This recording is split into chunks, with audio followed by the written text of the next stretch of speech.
take us into companies, and we're going to start with an update to everybody's favorite story. Apple wasn't storing deleted iOS photos in iCloud after all. Analysts at Synactive have reverse engineered the iOS 17.5.1 update that addressed the problem, examining the IPSW files and comparing the DYLD shared caches of the two versions to find changes. For the record, this article isn't as technical as usual in these kinds of cases, but it does still have some technical details that those of you who are more technically minded, who know this kind of stuff better, you might be interested in checking that out and getting a little bit more detail. It goes on to say Apple removed a routine in the function responsible for scanning and re-importing photos from the file system, which caused it to re-index old photos on the local file system and add them back to people's galleries.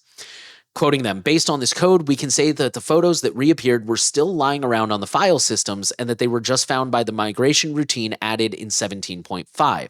The reason why those files were there in the first place is unknown. Although this finding reassures users that Apple isn't storing their deleted files on the cloud and accidentally restoring them one day, it also acts as a reminder that deleted files can persist in memory until the blocks are overwritten with new data. So just to reiterate that, what they're basically saying is for some reason, and we're still not clear why, and I don't know if they're still doing this, but apparently Apple was, when you took a photo, it wasn't just stored in the photo gallery. They made a copy in your files, which I can attest that for a long time I was an iPhone user. It is very hard to find your files. I think now they have rolled out an actual app that lets you access your files. But for a long time, that was a very behind the scenes thing that was mostly invisible to the user. And so basically, what's supposed to happen is you delete the photo, it deletes the copy out of the files too. What they're saying is happening is it wasn't deleting out of the files, and therefore when this thing came out, it re-indexed all your photos and it pulled that copy from the files and put it back in your gallery, which for the record would also explain why we saw at least one user was saying I keep deleting these photos and they keep coming back. Okay, I have a lot of thoughts on this one. So chief among them, who the f*** is holding on to a phone for 10 years? I don't know anyone that has a phone for that long. Even those older people, because it's usually elderly people. I'm not trying to be a jerk or anything and pick on them, but usually elderly people always hold on to these super old phones because they're like, I don't need all those fancy new features, and completely ignoring the security as a thing. Even those people usually hit a point where they're just like, yeah, my phone literally broke and I couldn't find someone who could fix it, or it was cheaper to upgrade, or I'm not even talking about the people who every year run out and buy the new model. I'm talking about most people every, 3, 4, 5 years at least are yeah, my phone's getting kind of slow. It's running out of storage, this, that, and the other. I'm just going to go ahead and upgrade. This doesn't track for me. Nobody has a 10-year-old iPhone that they're daily driving. Now, granted, maybe people were wrong. Maybe they're like, oh my God, that photo is from 10 years ago and it's actually 6 years ago, because I could see a lot of people I have 6-year-old phones, I could see that.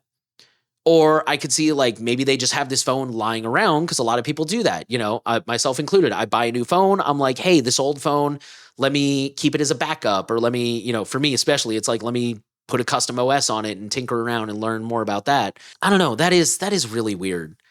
The big thing that lends credibility to me is this, Henry and I mentioned last week, we would love to hear actual researchers weigh in on this. And Synactive, I don't personally know that company, but they reverse engineered the code. They sound like they're actual legit researchers.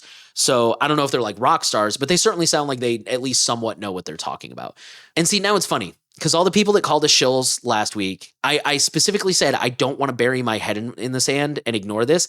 Now I'm feeling the other way. Because originally that's what it was well, I don't want to rush to blame them if there's a good excuse for this. And now we have what, to me, sounds like a reasonable excuse. And now I'm kind of but is it? So now I'm leaning in the other direction, where part of me doesn't want to believe this, because it's are we sure we want to just let them off the hook? Yeah.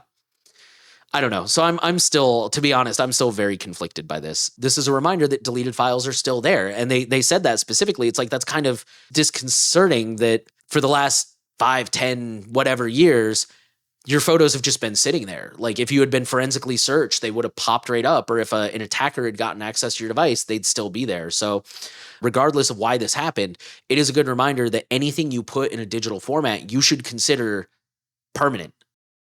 Hey there, thanks for watching this surveillance clip. This is actually clipped from our main podcast surveillance report where we talk about privacy and security news on a weekly basis to keep you safe as often as we can.